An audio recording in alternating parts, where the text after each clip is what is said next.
it's vitally important that we continue on this current trend of raising awareness around mental health issues, because what happens with a large portion of people who live with adverse mental health issues is that they're totally unaware that they're dealing with anything, so they will wend their merry way through life with their own default coping strategies that may well be quite destructive, so we can't really gauge the full extent of our current mental health situation as a society until people are wholly aware of exactly where they are on that mental health spectrum. And when we get those figures, when we get that level of requisite understanding, that informs the services that are provided, that informs the care that's given to people, because what I need and what you need are going to be very different things.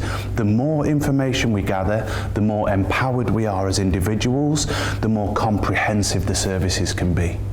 Adverse mental health is a bona fide illness. There is no career path, occupation, income band that makes you immune to cancer, diabetes, migraines. Similarly, there is none of those things that prevent you from acquiring or living with adverse mental health. It has to be qualified in as much as there are certain circumstances that can contribute more greatly than others. We know that significant trauma, extended periods of stress or pressure, they can contribute to people's susceptibility to adverse mental health. But saying that, we're just off the back of a global pandemic. 6 weeks are the guidelines for a period of extended stress or pressure. That makes us as human beings, any one of us, susceptible to adverse mental health. 18 months of a global pandemic, health anxiety, job insecurity, financial insecurities, the reintegration back into society, the social anxieties. We are all susceptible right now as a human race. So then it's incumbent on us all to understand where we are, what we need, and when we need it.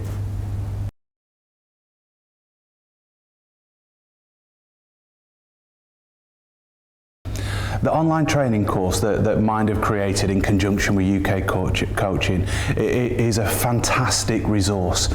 It's incumbent on us when we are in positions of authority or responsibility to have a requisite level of understanding around the issue of mental health. That's not to say it's our responsibilities to fix and care people who are experiencing adverse mental health, but it is our responsibility to understand when signs and symptoms are presenting themselves and where to signpost people to.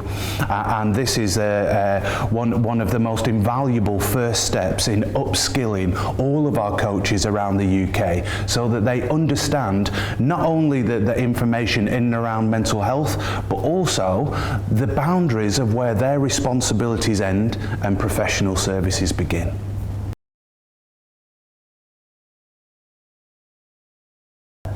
Yes, of course. I played professional football for 17 years here in England, across all 4 leagues, and Premier League to League 2, and a wonderful career for some kid from Preston.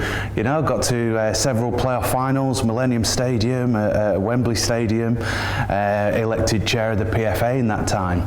Unbeknownst to me, I was living with depression for 10 of those 17 years, undiagnosed and untreated, and that meant that I developed default coping mechanisms that were really destructive.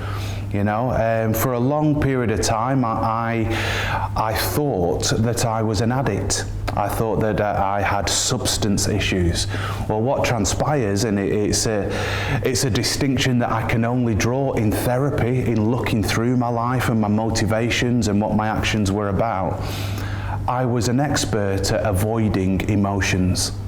And that all tied in with the identity that I was conditioned with as a young man, what it is to be a man, and how that was compounded when you get into an elite sport where failure is not an option, where you can't show any perceived weakness. My support system was one.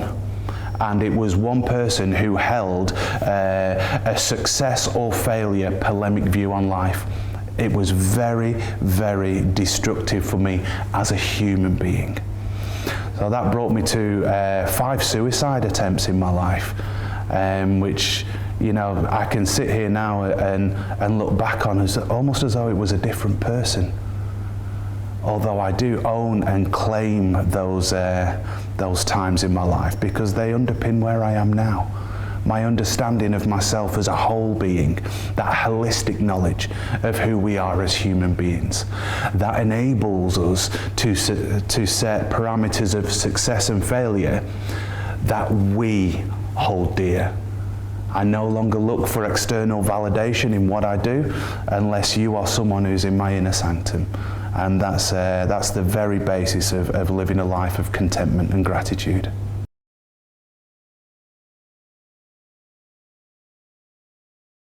Physical activity is a really important part of a person's health spectrum. You know, there's no wonder it's one of the NHS's 5 ways to well-being. You know, but getting out, whether it's in open air or in open water, or, you know, just the freedom of being able to utilize and move your body, it creates endorphins and adrenaline and all of these positive things that enable a person to feel good. Also, the either intended or unintended consequences of a good regime of physical activity, you know, will have benefits on body image and how a person feels in their natural form. So it forms an incredibly important part of a person's wellness. That being said, it's not one that should be prescribed or impressed upon people. What's good physical activity for me is going to look very different to you. I love a nice stroll for a game of golf. My brother will go up any hill or mountain in the country on his bike. I couldn't think of anything worse, but it works for him. Don't have it prescribed to you what works for you. Go and explore. Go and find what works for you, because then that is what compounds that positive impact that physical activity can have on you.